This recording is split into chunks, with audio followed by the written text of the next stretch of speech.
Okay, so what we've done is we have keyed the wall first to make sure that the glue will set properly and lock in properly.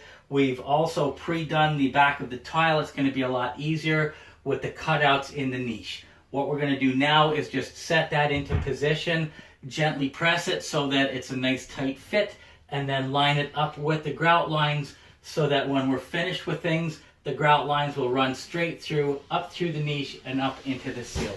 So before we do that, let's just make sure there's a couple of spots of glue that are in the way. We will make sure that we don't have any issues with that glue drying afterwards out of the way. So at this point, we set it in position.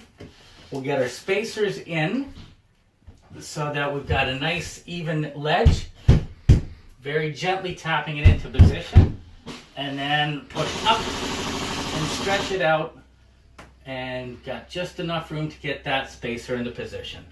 Now we'll do the other one, the same thing, put the spacer into position, and then at this point we make sure that it's lined up with our mark. It's hard to see, but our mark is already here. And then we just tap it into place again to make sure that it's not going to move anywhere.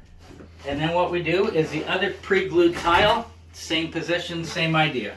You can grab the side of that one. And then again, we'll go up a little bit higher and off, and then push it down and into position. So if you can put your tile spacers in on the corner, good.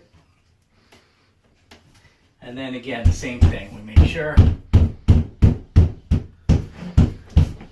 Hey, trying to sleep in here. Okay, and at that point, we'll wipe it down, and we're good to go.